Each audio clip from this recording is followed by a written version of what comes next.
నమస్తే అండి. నా పేరు మట్టా జయంతి గౌడ్. బీసీ సంక్షేమ సంఘం ఆర్ కృష్ణయ్య గారి దగ్గర మహిళా జాతీయ ఉపాధ్యక్షురాలిని. మీ అందరికి ఒక విషయం తెలుసు, ఆర్ కృష్ణ సంఘంలోనే రాష్ట్ర యువజన సంఘం కన్వీనర్గా మరియు ఆర్ కృష్ణ పిఆర్ఓగా అని చెప్పుకుంటూ రాజ్ కుమార్ అని కరీంనగర్ చెందినటువంటి వ్యక్తి. ఆ వ్యక్తి వల్ల నేను దాదాపు ఒక 6 సంవత్సరాల నుంచి 6 నుంచి 7 సంవత్సరాలు అవుతుంది కొన్ని విషయాలల్లో మనోవేదనకి గురవుతున్నా. ఎందుకంటే ఎక్కడన్నా చెప్పడానికి నాకు ఇబ్బందిగా అనిపిస్తుంది. ఒక ఆడపిల్లగా అతను చేసే విధానం, అతని తీరు ఈరోజు శృతి మించింది. ఎంతవరకు అనంటే ఫోటోలు మార్పింగ్ చేసి ఎడిటింగ్ చేసి పెట్టేంత వరకు. ఇక ఇప్పటికి కూడా నేను అతని మీద చర్యలు తీసుకోకపోతే ఇట్లాగే కొనసాగిస్తాడు. ఇది ఎంతకు దారితీస్తుందో తెలీదు. నన్నే కాదండి, ఎంతోమంది అమ్మాయిల విషయంలో తప్పులు చేసిండు. అతని విషయంలో ఎఫ్ఐఆర్లు కూడా అయినాయి. అట్లాగే ప్రతి ఒక్క అమ్మ విషయంలో మిస్బిహేవ్ చేస్తాడు. దాన్ని తప్పని చెప్పి చాలా సందర్భాల్లో చెప్పడం జరిగింది. ఆర్ కృష్ణయ్య గారికి కూడా నేను చాలా సందర్భాల్లో వివరించడం జరిగింది. ఇది తప్పు అని చెప్పి సంఘంలో చాలాసార్లు గొడవలు కూడా జరిగాయి.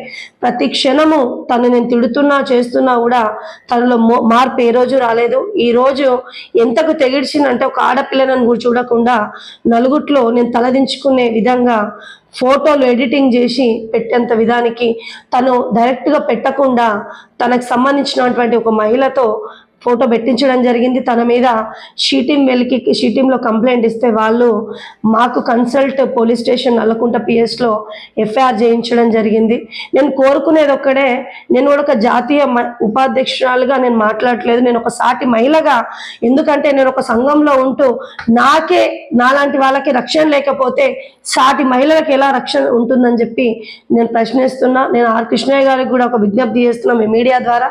అన్న, ఇట్లాంటి వాళ్ళని సంఘంలో ఉంచకండి. మీకు చాలా సందర్భాల్లో చాలా విషయాల్లో నేను చాలా రోజుల నుంచి దాదాపు సంవత్సరాల నుంచి మీకు ప్రతి నిమిషం చెప్తూనే ఉన్నా.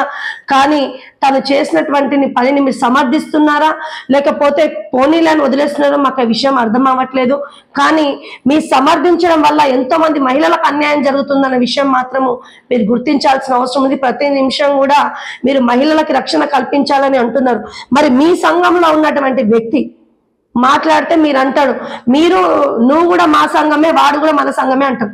నేనేం తప్పు చేసినో మీరు చూపించండి. వాడు తప్పు చేసినప్పుడు నేను ఇలాంటిది ఏదైనా తప్పు చేస్తే మీరు బహిరంగంగా నన్ను బహిష్కరించే అవకాశం కానీ ఒక సంఘ నాయకుడిగా నన్ను సస్పెండ్ చేసే అధికారం మీకు ఉంటుంది.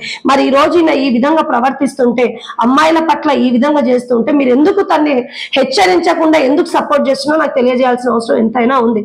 ఇప్పటికైనా మీరు స్పందించి మహిళలకి కాపాడాలన్న ఉద్దేశం కృష్ణన్న మీకు ఉంటే దయచేసి సంఘానికి అతను రానివ్వద్దు.